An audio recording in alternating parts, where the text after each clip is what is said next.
The sound of metal slamming shut echoed through the concrete halls. Clang. And for a moment, everything went silent. Then came the yelling, the pounding, the chaos that lived inside those walls every single day. This was Stonewall Correctional Facility, one of America's most overcrowded and broken prisons. And tonight, something inside it was about to change forever. It started when Jerome, a quiet man who had already spent 8 years behind bars, stood up during dinner and shouted, "We're not animals." The entire cafeteria froze. Guards turned, hands on batons, eyes wide. Jerome wasn't known for trouble. He was the type who kept his head down, worked in the laundry, and tried to stay out of gang politics. But after what happened last week, when his cellmate collapsed from heat exhaustion and the guards ignored it, something inside him broke. He stood on one of the tables, shaking, voice full of pain. "You treat us like we ain't even human." The room went still. Then someone clapped. Then another.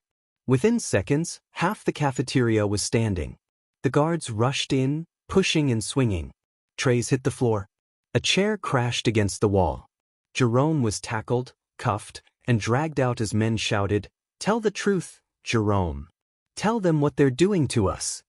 And that's when the warden ordered the lockdown. By the time night fell, the whole prison was dark. No talking, no movement, just the low hum of broken air vents and the cries of men who'd had enough. That night, Jerome sat in solitary, the hole, staring at the cold gray wall. His knuckles were bleeding. His head throbbed. But his mind was awake. He thought about the world outside, people who had no idea what life inside these walls really was. The overcrowded cells. The broken toilets. The guards who punished men for asking for soap. He whispered to himself, "They gotta know, somebody's gotta know."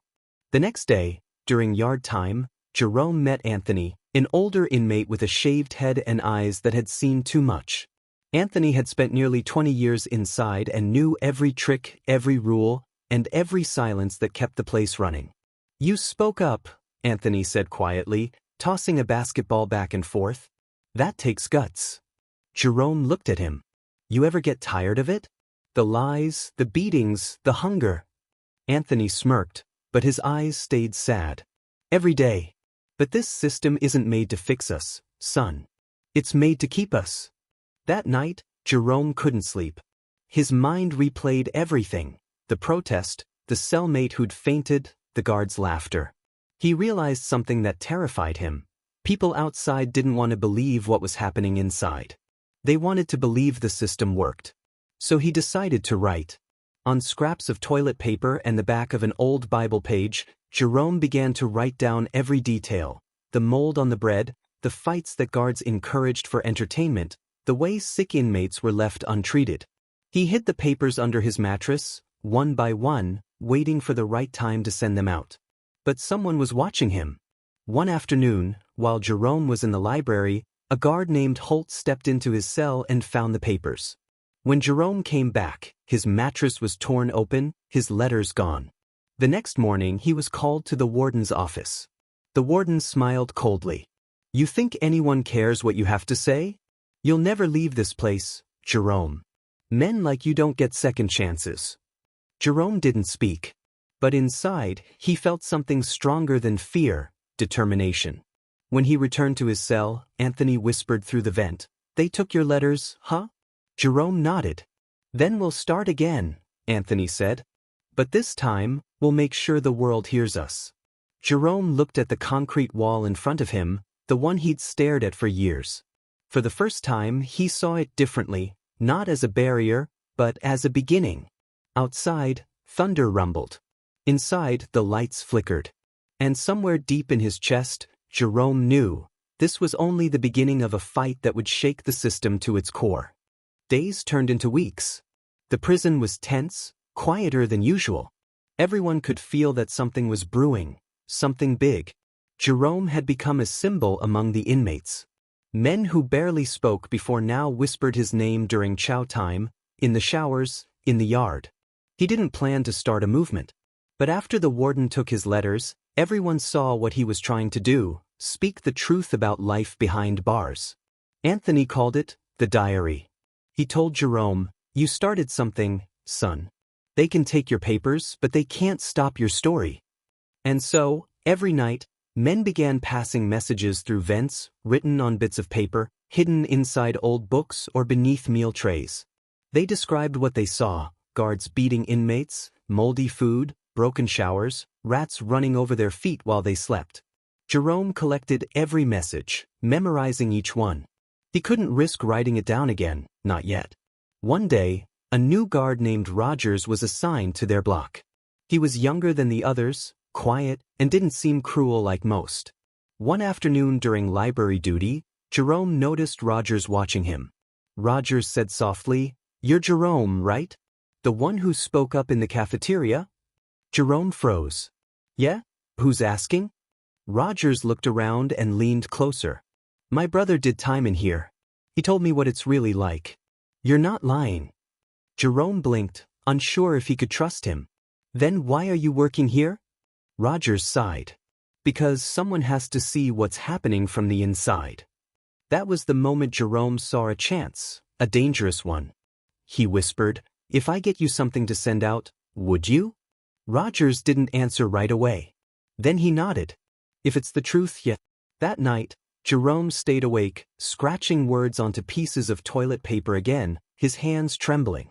He wrote about the heat that cooked men alive in their cells during summer, about the water that came out brown from the sinks, about the guards who punished inmates for coughing too loud. He wrote, "We are not monsters. We are men who made mistakes, but this system breaks us instead of fixing us." The next morning, Rogers took the folded scraps inside his glove and promised to mail them anonymously.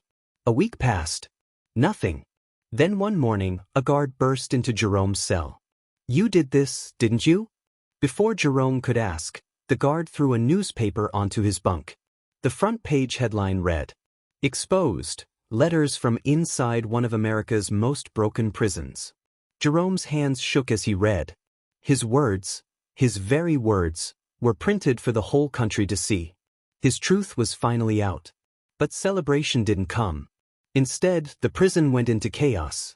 Reporters swarmed outside the gates, families of inmates demanded answers, and politicians called for an investigation. The warden was furious. That night, Jerome was dragged out of his cell and thrown into solitary. No light, no sound, no mattress. Just cold, black nothing. Days passed. No food for 2 days. No water except what dripped from the ceiling. But Jerome smiled in the dark. Because for once, people knew. Anthony's voice echoed faintly through the vent. "You did it, brother. You did it." A month later, the prison was under investigation. The Department of Justice stepped in. Guards were suspended. The warden resigned. It didn't fix everything, but it was a start.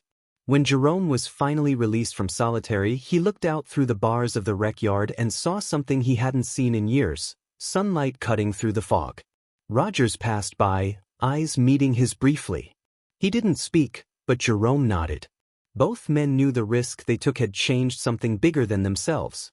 In the years that followed, journalists called Jerome's letters the voice of the forgotten. His story was shared on TV, in newspapers, and even read in courtrooms across the country as proof that the prison system needed reform. But Jerome didn't care about fame. He only cared that the truth got out. One night, years later, he sat quietly in his cell, the same cell that once felt like a tomb, and whispered to himself, "They finally heard us." A soft knock came from the wall, 3 taps. Anthony's signal. Jerome smiled. Because inside those cold, broken walls, hope had finally found a way to live.